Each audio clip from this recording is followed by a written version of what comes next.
Hi, this is Jay, and this is the seventh video in the Self Mind series. So, in this video, I want to speak about the mind and about this need that we all share to express ourselves fully and not be judged for it, or misunderstood, or not understood. Now, a lot of us have either some loved one, or some friend, or some confidant, or whatever, someone we can be ourselves with and let our hair down and relax and not be judged. And that's a very basic need, and it's a very healthy thing to have it.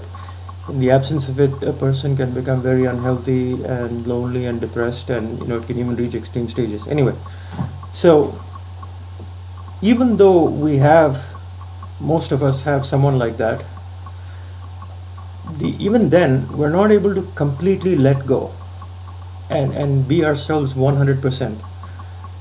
If we were able to 100% let go with this person or persons, then we wouldn't have a need for therapists and psychologists, and counselors and stuff. And that's why we have such people. And if we analyze that, why do I need a counselor or a psychologist or a therapist? Because one, it's a stranger, and two, because it's a stranger, that person doesn't know me from Adam, and therefore if they don't know me, then they won't judge me.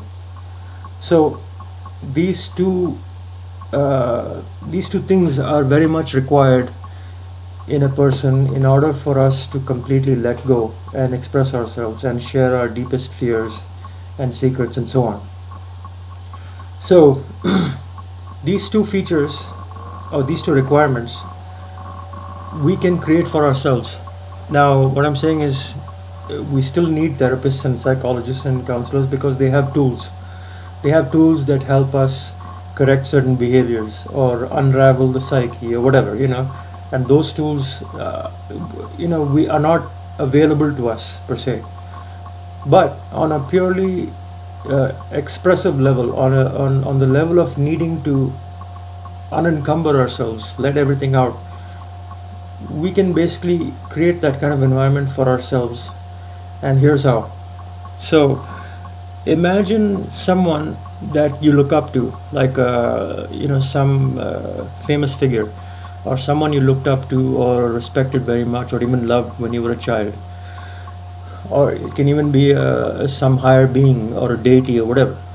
Now, find some time when you're alone by yourself, no one's there to spy on you, and you can do it in one of two ways. One, you can basically create a video, okay, for your eyes only.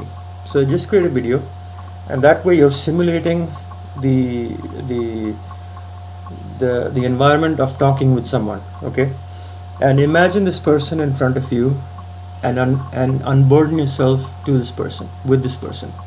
When you're done, you can look over the video and then delete it, okay. Don't save it, don't post it, because especially in this time of identity theft and all kinds of nonsense, you don't want your personal stuff getting out there on the net. So that's one way. If you don't want to do that, another way is to basically write your feelings out on a piece of paper or whatever, and then destroy the piece of paper. I remember my guru used to say, welcome fear and write out your pain. And I always remembered that.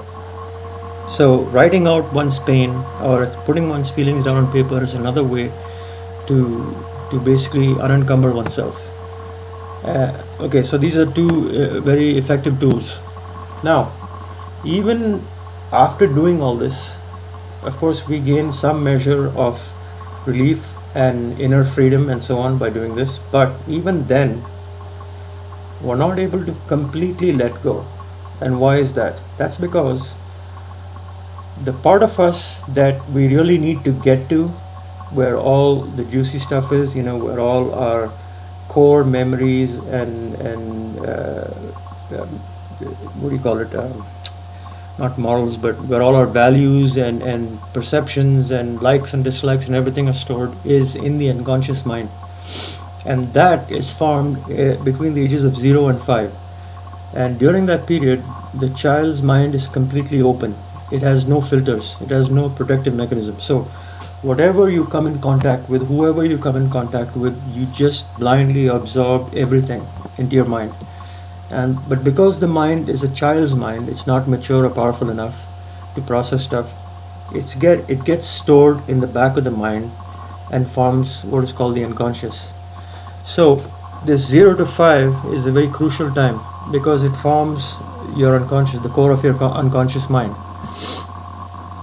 And if this unconscious is not processed later on in life, when you're an adult, when you have the capacity to process your feelings, um, and still don't, it will rule your life for the rest of your life. It will rule you for the rest of your life, basically. Why? Because it contains all the core beliefs and likes and dislikes and fears and wants and hurts and guilts and all that stuff that have shaped your personality, that have shaped your core personality. And that's what drives you, that's what determines your actions in the world. And so if you don't process it, it will control you for the rest of your life. And that's where you see things like people seeking out toxic relationships, even though you know it's not good for you. You can't help yourself and you don't know why. Okay? Or you avoid healthy relationships where you should be going after such relationships, but you're not able to. You can't stop yourself. Again, you don't know, you can't make yourself. You don't know why. Okay? Or you start a business venture, but you stop it halfway. Or you start something and are on the way to success and then you sabotage yourself. Okay, you don't know why. All these things are because of that unconscious controlling you from behind. Okay, it's very powerful. So it has to be processed. So how do we process it? So there's a way, and basically it comes from psychology, and my teacher taught me this many years ago. It's called what is it called? Stream of consciousness writing. Basically, what it is you you establish or try to establish a relationship between the adult you and the child you. The child you is what is locked away in that unconscious. Okay, because those were the experiences of the child when you were between 0 and 5, and that's where all the core beliefs and fears and everything were formed. So that child you is locked away in there in the unconscious, and it's split off from the adult you. So basically you're not an integrated person, and because you're not an integrated person, you find trouble between what you think and what you say and what you do. They're not always in tune. I may think something, I may want something, but then I say something else and I do something else entirely. And this is a common experience for all of us. And that is because of this. Because the unconscious is locked away and it is not integrated with the rest of your psyche. So this split off part of you, the child you, has to be brought into the light, into the fore, and integrated back into your psyche. And how do you do that? So like this stream of consciousness thing. So what you do is you first write as an adult. Okay, so you hold a pen like this, as you would like an adult, and you write. Okay, and you address the child. So you basically say, whatever you called yourself or were called as a child. Okay, in my case I was called Baba. So Baba, I just want you to know I'm here for you. And how are you feeling today? Feel free to express whatever you're feeling. I'm here to listen to you. I care about you. So you do that, and then you change the grip. Okay, and this symbolizes the grip of a child. And when you do this, you're basically accessing that area of your mind, the unconscious, the locked away child. Okay, and then you put it to paper and let it write. Don't do anything conscious. Okay, there should be no volition involved. You just put the pen to paper and let it write. Okay, let it go, and it will go. It won't always go, because there'll be times when you're tired, at the end of a hard day's work, or you're distracted, or you're just kind of feeling blocked, so you may do that, address your child, but nothing comes out, and that's perfectly normal. It's fine. Don't give up. because this is a tried and true and established process, and it works. So when the child does respond, it will start to pour out its feelings and thoughts and everything.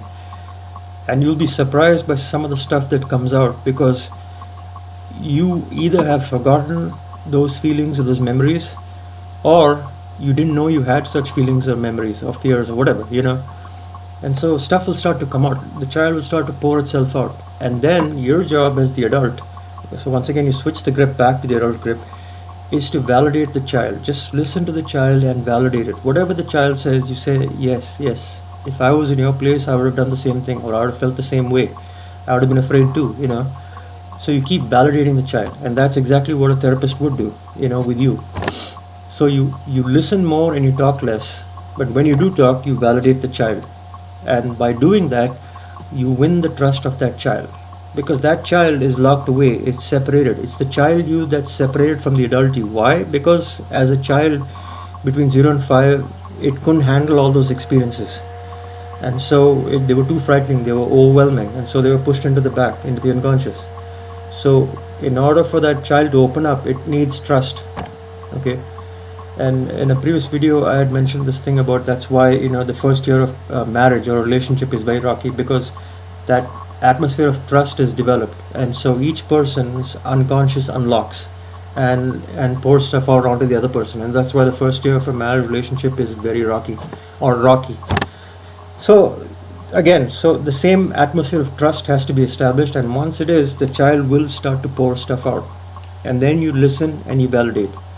And by doing that, you raise your own child. The adult you raises the child you into adulthood.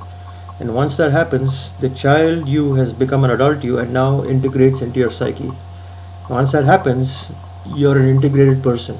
And once you're an integrated person, what you think and feel and what you say and what you do will be in sync.